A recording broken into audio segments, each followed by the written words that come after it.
In a sunlit valley, a new approach to survival education treats nature as the first teacher and classroom.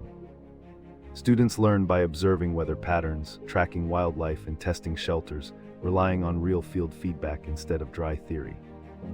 Instructors blend local ecology with practical skills, teaching water purification by improvised methods and navigation without gadgets.